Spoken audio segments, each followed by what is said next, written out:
nice sunrise this morning. I stopped my car and took a couple of shots of it. I put it as a thumbnail. Just for the heck of it, I'll pop it up here so you can see it better. Yeah, it's Friday. It's my weekend now. Got a quick photo shoot planned for later on today. Should be pretty fun. Other than that, don't really have much planned for this weekend. I really should finish, booking all the things I need to book for my trip. It's getting kind of close here.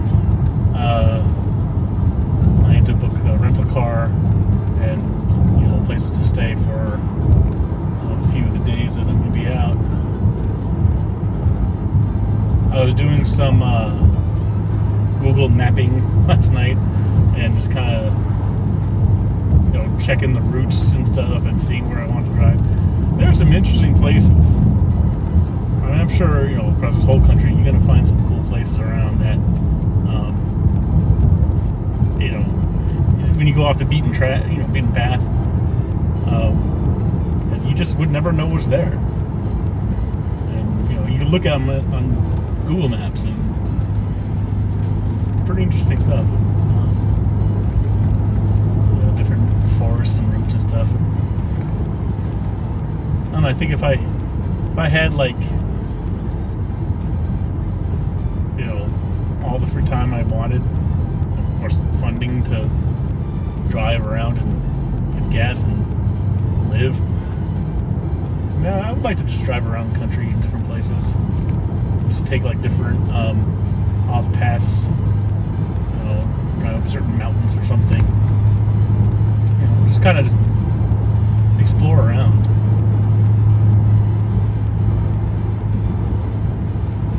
And you look at some areas and you're like, it makes you wonder why you decided to develop, a little town or put houses here and not over here.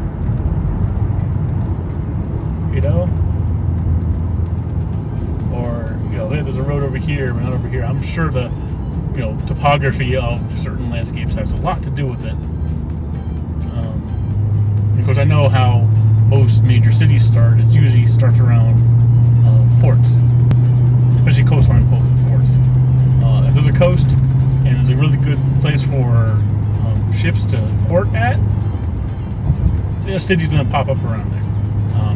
Trade routes, that really started a lot of our major cities on our coast. Towns and stuff on the inner parts of, not only our country, but most countries, they usually stay around rivers or where water sources are going to be at.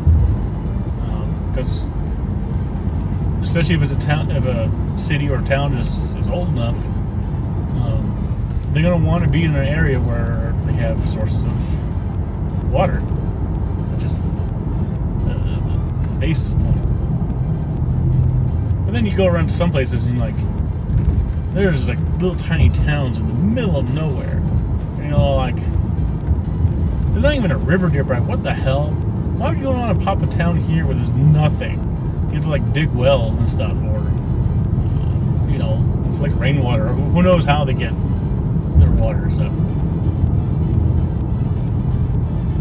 But then you think, you look at some of these places out in the boonies, and you're like, well, it's modern society. Logistically, they still have to have things delivered to them, They have to have supplies or product. I'm sure these little, rinky-dink towns, they ain't gonna have Walmarts, but they still have, stores, grocery stores, general stores, whatever, and they have to have some kind of logistical infrastructure that they can survive off of. I'm sure, a lot of places around this country got a little, podunk town. Some of them are pretty self-sufficient. There's farmland around, and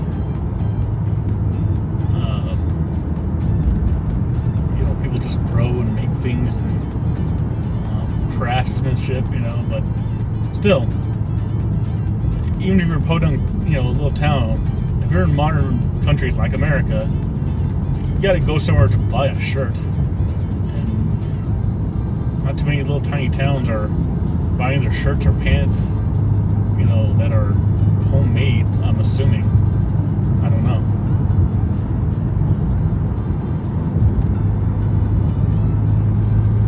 It's just interesting to think about how things develop over time. And you think of some cities that are like super huge and have super high populations, and you're all okay, yeah, these super dense populations in a smaller area. You travel, a couple miles outside the city, and there's like nothing. Just trickles off into nothing. See, like New York. You go to New York City, one of the more densest populated, cities in the world. There's a lot more than that, but one of a very dense city. You travel upstate New York, and there's nothing up there. Like the whole state, like 90% of the state lives in New York City alone, something like that. I don't know the exact stats, but there's other towns, and there's Albany. Albany's a capital of New York. People think, oh, New York City is the capital. No, it's not. It's Albany.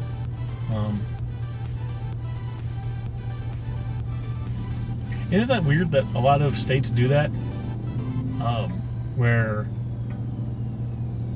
the biggest city in the state is not their capital.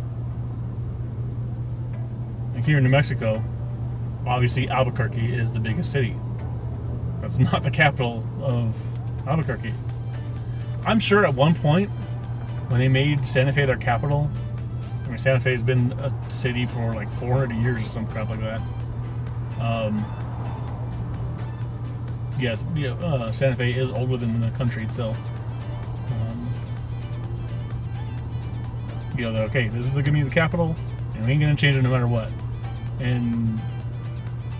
But Albuquerque, for whatever reason, just grew bigger. It makes you wonder why something like Santa Fe didn't grow as big. Is it just due to industry or location, or it was weird to think about things like that. Reminds me of a program I saw once on, I think, a Discovery Channel or Travel Channel or something. How the states got their shapes. It's a good show. I wish I caught it all. I only caught maybe half of the series. And he just goes around to different states and talks about the borders of their states and kind of shows the history. And it makes you wonder not only about the states, but the country, and how things just naturally over years and years just evolved the way it is. Like some states, say Montana, there ain't nothing up there. Beautiful country up there, beautiful land up there, but there's nothing up there. And why did they decide to draw the lines around Montana the way it is? Or the Dakotas, North and South Dakota. That could have been one giant state, but it's two.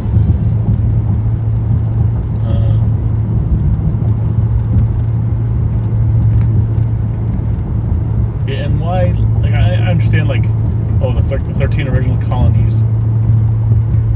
They're smaller, but of course, as you expand out west, states got bigger and bigger. I wonder why nobody ever decided, way back in the day, okay, we got these original colonies, but instead of having this as little tiny colonies here, let's combine some of them. They didn't do that. Why not? What's the benefit and what's the detriment to having a couple of these smaller states combining the larger states? Do we really need Rhode Island by itself? Hey, Rhode Island, Connecticut, get together. You'll still be tiny.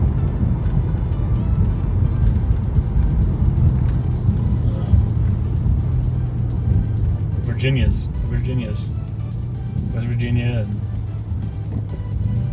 and that's another weird one. There's Virginia and there's West Virginia. Why isn't it called East Virginia and West Virginia? I don't know.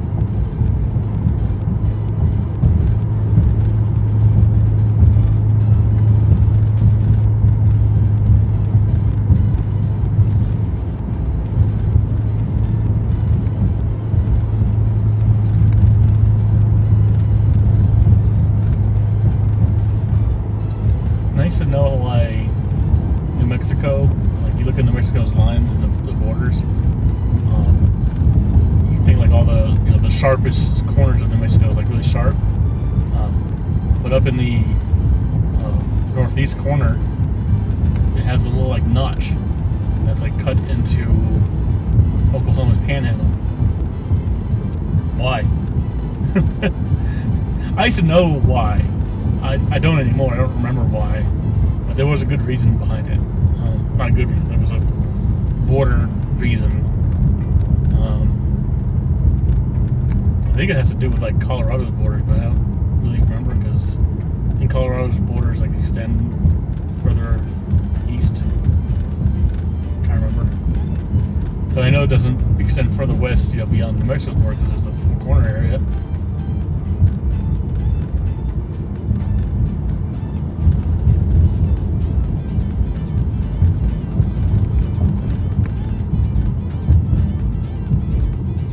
It was a weird ass subject to talk about. I'm sorry. I just have really nothing else to talk about today. So I'm gonna end it here. There you go. I'll talk to y'all later. Everybody have a good day. I love you.